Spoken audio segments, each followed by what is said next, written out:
Hey guys, welcome back to another episode of the Southampton career mode, and today is episode number 3 if I'm correct. I think so. Number 3, right? Or number 3, I think. Anyway, today we are going to sim the Preston game. We're gonna play the Carabao Cup game against Stoke City and play the Arsenal game and hopefully finish the transfer window. And right now we're 6th in the league, which is good.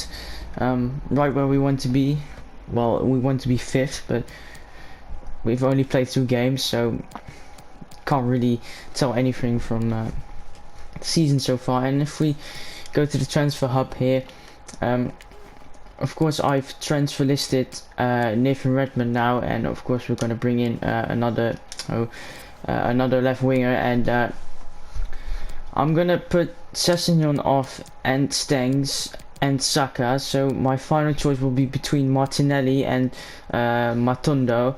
Right now Matondo is my favorite option, especially because he's so cheap, only 3.9 million we would have to pay for him, but I don't know yet. Hopefully we'll get the scout report back after the Preston game, which we are now going to sim. They've lost against Leicester and Spurs, so it's looking like they are going to be the one who are getting relegated, and we win 4-0. Foden scoring, Ings, Redmond and Hudson-Odoi. So Redmond is trying to show that he doesn't want to leave, maybe, or maybe we shouldn't let him go, but I've made my mind. So he is leaving, but let's sim here. And I really want the sky reports back, please. Come on. No, still no sky reports. Hesketh, I don't care. Nulundulu is sold. That's nice, but we can maybe see how good the Matondo guy is. He's quick. His technicals are a bit shit though. And Martinelli, well, yeah, he's very good, of course. Good physicals and good technicals, really. He can also play striker, and he has finesse shot traits, so that's nice. But the only thing that's really against him, he can't play on the right, and he has only 3-star weak foot and skills, and has high defensive work rate, but which is a bit annoying, but can also be nice. But yeah, let's go here into the Stoke City game, and let's get a win, and let's advance to the next round. Yes guys, we are here in the game away from home against Stoke City. It's not going to be an easy game, even though they are a championship team. I think they are right now. I think they're championship. I forgot to check. I went for a fully rotated side today, which is still a very good side if you look at it. I don't think there's anyone lower rated than 74. Well, I think everyone is higher than 77 except for Brendan Williams, who's 74 rated, so that's very good. But the line for Stoke City here: Butland, Edwards, Lindsay, Wimmer, Timon, Woods, Etebo, NDI, Inns, Gregory and McLean. And of course NDI is a strong and quick midfielder. Inns, of course, very quick. Wimmer, former Tottenham Hotspur player. The rest I don't really know that well, but so far if I see the lineup, we should be better quality wise and really club wise. Our lineup: Angus Gunn, Valerie, Tamori, Stevens, Williams, Davis, Dominic, Roberts, Hudson-Odoi, Gineppo and Leao. So really it's weird to say this is our backup team, because it's still a very high rated squad, but it is what it is. It's football, and this is our backup. But let's go into this game and let's destroy Stoke City here, but still have respect for them. Now here, quick football from great turn, Hudson. Disgusting Hudson-Odoi. He shoots it wide. That should have been 1-0. But after 5 minutes, we've almost scored already. That was some good football from us. Somehow we have the ball here. Gineppo now. Just take a shot. Oh, the post. But we still have the ball. Hudson-Odoi into Leao, and it's 1-0 Southampton. Yes, deservingly so. It's 1-0 here. It was almost a goal from Gineppo there, and good strength from Hudson-Odoi, who heads it into Leao, and yeah, from there on, simple finish, but a great turn actually. He's a class player, that Leao. I'm glad we signed him.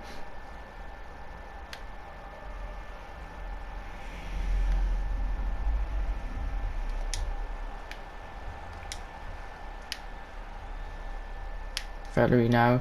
A 1-2 with Hudson-Odoi has created a lot of space. Oh, great cross. Gineppo 2-0. Straight after our first goal, we score a second with some great football. A very nice 1-2 from Valerie and Hudson-Odoi, and Valerie outruns the defender and gets a beautiful cross in, and from there on it's just a simple tap in. 2-0 Southampton, and the scorer is Moussa Gineppo. Good ball here. Stoke City pushing for a goal here now, and a good cross blocked. Oh, McLean, but he hits it over the goal, and the half ends straight after the shot here. It was a good first half for us. Are there any upsets here? Leeds are losing to Hull, which is a bit surprising. No, the rest is pretty basic stuff. Except for Leeds, for some reason they're losing against Hull City. And Hull City actually lost today 7-0 to Wigan, which is embarrassing. But let's go into the second half, and let's just keep on playing our own football. We've been doing well so far. Layout as well here. Tyler, good turn into Leao, who cuts inside and shoots, and great finish. Number 2 for him today, and number 3 for Southampton here, and he does the telephone celebration. Yes, great football here, and Leao is so good. Through the legs of the defender into the top corner, beautiful. 3-0 Southampton. And the game ends here. A comfortable 3-0 victory for us today. We've definitely deserved to win here, and we were sort of clinical. A couple of chances we should have put into the back of the net, but I'm still very happy with the result. We now advance to the round number 3 in the Carabao Cup, and of course last season I think we got knocked out by the Wolves in the quarterfinals, if I'm not mistaken. I think it was the quarterfinals, which was a bit upsetting, of course, Angus Gunn with his mistake. But we get Rabbi Matundo's scout report back, so we are going to buy our left winger in right now. Matundo, he's 72 rated, he's rapid, he's insanely quick, 98 acceleration, 94 sprint speed. That is insane. His stamina's a bit shit though, and his strength isn't the highest. So physically I would say they're equal. Martinelli has a bit better stamina and strength, but Matundo is a bit quicker. If you go to technicals,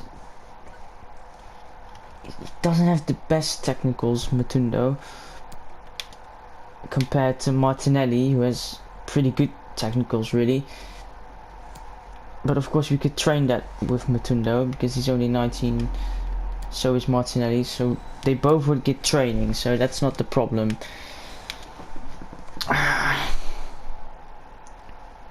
We have the money, so we could always bring in Martinelli, so we don't just have to buy Matundo because his price tag is only 4 million.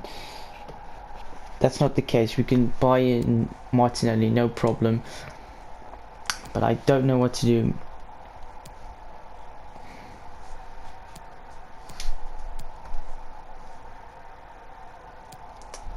You know what? Let's try Martinelli.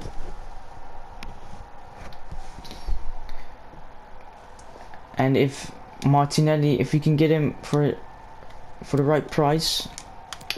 I am gonna try and swap Redmond in though, if I can find him here. Oh, I did Gineppo. Oh no.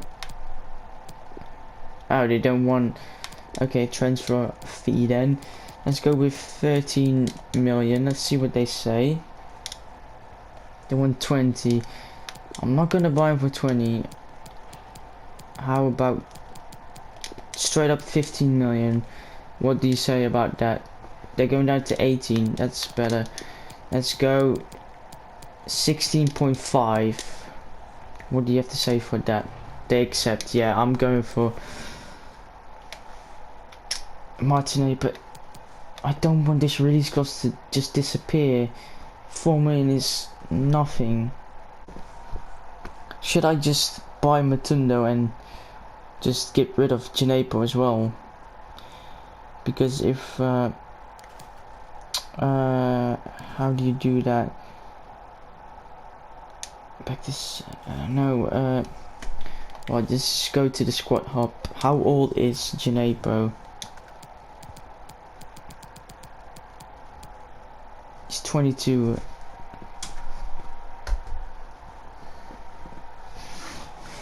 You know what? This is controversial, but let's just... Yes, let's get Matundo and Martinelli in. Who cares? Let's just sell Redmond and Gineppo.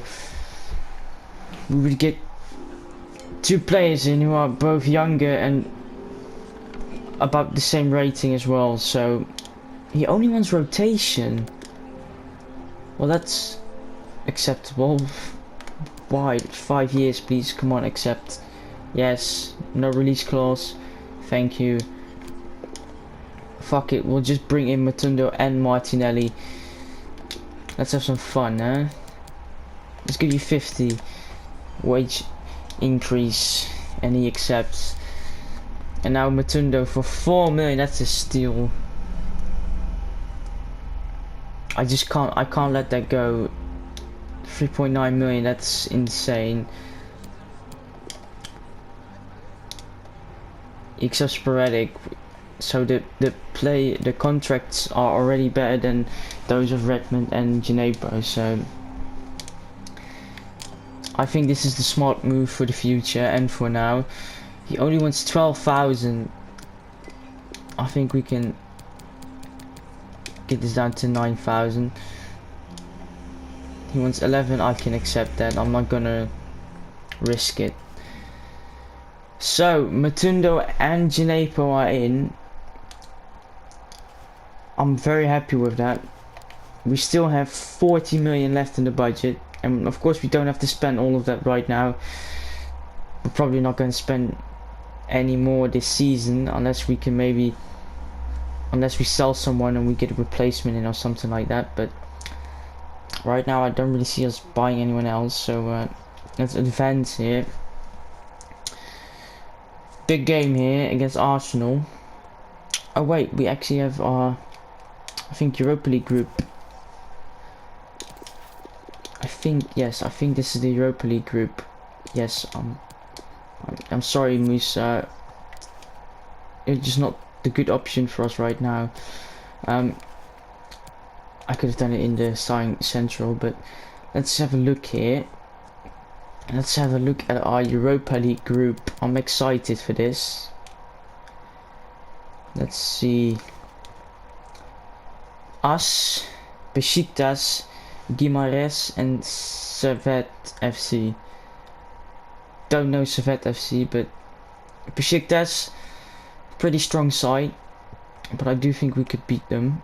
And Guimarães is a pretty terrible Portuguese side. They're not the best, but not the easiest Europa League group, I have to say. I expected a lot less quality from the other teams, but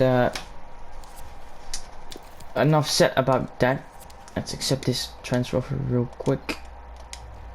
Yes, and let's advance here into the Arsenal game, and let's get 3 points. Yes guys, we are here at the Emirates Stadium.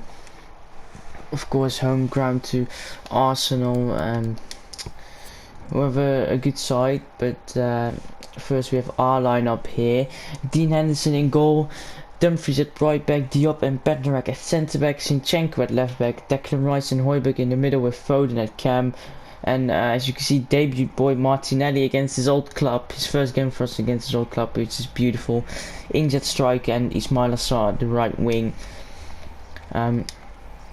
Arsenal's lineup, they went for Leno in goal, Hysech at right back, Socrates and Umtiti at centre back, Tierney at left back, Nicolas Pepe at the right mid spot, Guerrero on the left, Özil in the middle with Aubameyang at striker, and Torreira and El Neni in the midfield. Why El Neni? That's a big mystery to me, but they have a very strong attack and defense, but their midfield is a bit lacking, especially with El Neni there. So I think we can expose their midfield today, but we shall wait and see. Can we now get it out? No, the ref is going to blow for the end of the half here. I don't think we've even been on their half at all this game so far. They're dominating us. They just haven't been able to create a chance. But let's go into the second half here and let's play a bit more attacking football, please, and finally get some attacking chances in. I'm gonna make a sub here. It's just not working today. We've been terrible, but I don't know what to do really. I think I'm gonna bring Leao on for Ings, because I think, what is Ings' strength? 67 and Leao's 81. Yeah, we need a bit more strength at that striker position. And let's bring Slobsylai on for Foden. Let's hope he can bring a bit more at that cam spot, because we've been terrible today. Oh well, I'm not saying it right. Arsenal have been insanely good today. They're keeping us at bay, but hopefully these substitutions can change a bit into the game. Ings here, yes, into Foden, and I see Martinelli at the back post against his old club. Oh no, he misses. No, Martinelli, why? Oh, we came so close. That would have been such a relief if we would have scored that. And they bring on Isco. That's one of those chances. If we take it, we can get, we can get at least a point. But now we have to defend for our lives. It stays 0-0 into Slobsylai. No one in making a run, but Leao is. Oh, beautiful turn. Leao, yes! 1-0 in the 87th minute. Our first chance here. Well, actually our second after the Martinelli chance, but oh, this guy is a legend. I'm sorry, Ings, but next game you're on the bench. What a finish through the legs of Leno. Yes, we make it 1-0. Undeserved.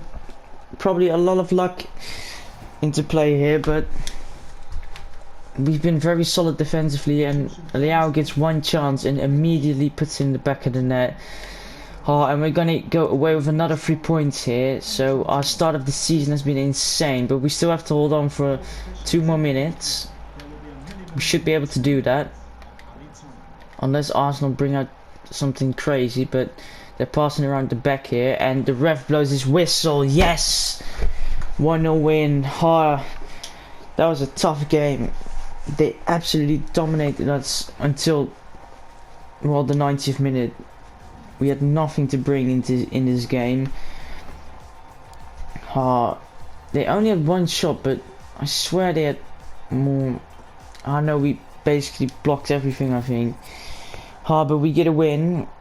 So do Liverpool, so do Watford, and so do Leicester. I don't know what that does for the league table, but it's looking like it's basic stuff really. If you go in with 5th now, but teams still have a game in hand, like Spurs. Somehow West Ham have won all their games. City as well, Wolves as well. Liverpool of course drew against us. Spurs still have to play, so they're probably gonna win all their games so far, because who do Spurs play against? Let's go to the bottom here of August. Spurs play away from against Chelsea. That's a big game there. United can close the gap to us to 1 point if they win against Newcastle, which I think they will do. But bottom of the table, yeah, it's not looking so good for the bottom 5 teams. Yeah, they're not doing so well. From the promoted sides, only West Brom have had a point so far, and that was a draw. It's not looking good for them. But Preston have a game in hand at home against Brighton, which is already a relegation battle. Whoever wins, really, or draw. Well, if they draw, they both go out of the relegation, I think. Am I correct? No, they probably no. I think they will be on the similar points as West Brom. I think they will stay in the relegation zone, but that's all. Doesn't really matter right now. We've only played 4 games so far, and some teams only 3 games. So where you are at now doesn't really matter, because you still have 34 games to redeem yourself. So no worries. And the fact that we're 5th doesn't mean anything right now. I'm probably gonna go to 6th, because I think Spurs will win against Chelsea. But I'm just gonna end the transfer window here, and if anything happens, I'll come back to you guys. Yes, guys, something surprising happened. A transfer for Jack Stevens, and it's about the max teams are willing to offer. At least my assistant manager says 12 million is the max. Now, he's not gonna play that much, and as of right now, we don't really have any backup centre backs except for Stevens and Tomori. More of the Kapumu guy, but he's not good enough. Now, should I sell him and just buy in the news? You know what? I'm just gonna sell him. He's dead wood anyway. He's not gonna play that much, and we'll just get a younger backup in. No worries about that. And I think his contract is running out from Stevens anyway, so let's advance here. And I'll either come back when the transfer window has ended, or when Stevens has been sold and we are gonna go in for a replacement. Yes, guys, Stevens has been sold, and I've got 2 transfer targets here that I would, sign as the backup centre back next to Tomori.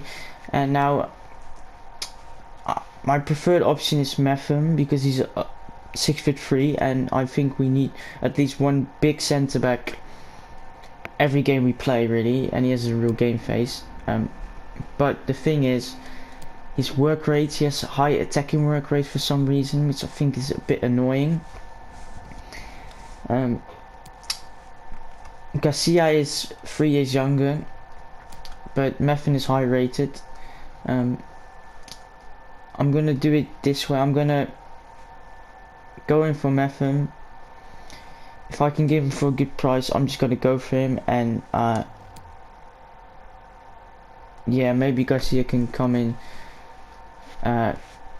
late in the later season when he's a bit high rated. But I'm just gonna quickly do this transfer and finish the transfer window, because there's only 3 hours left, and then I'm gonna end the episode. So I'll be right back.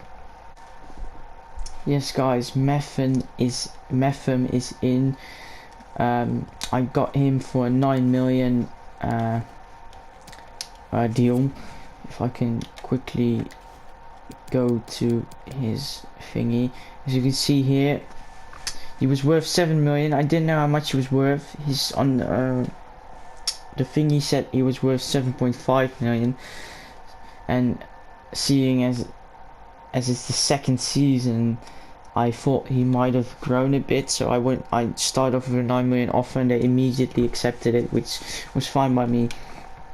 on a weekly wage of 29,000 and a 3-year deal. Yeah, very good signing as a backup. So now we have a very tall, strong centre back next to a very quick and a bit tinier centre back in Tamori. But if we can quickly go here, because I'm not gonna sell anyone or buy anyone in now, it's done. If we can go to our thingy and we can see how much we've spent so far. Come on, game, I know you want to do it. We sold players for an amount of 110 million and we spent 126 million, which is insane. Because how many people did we sell? Can we see that?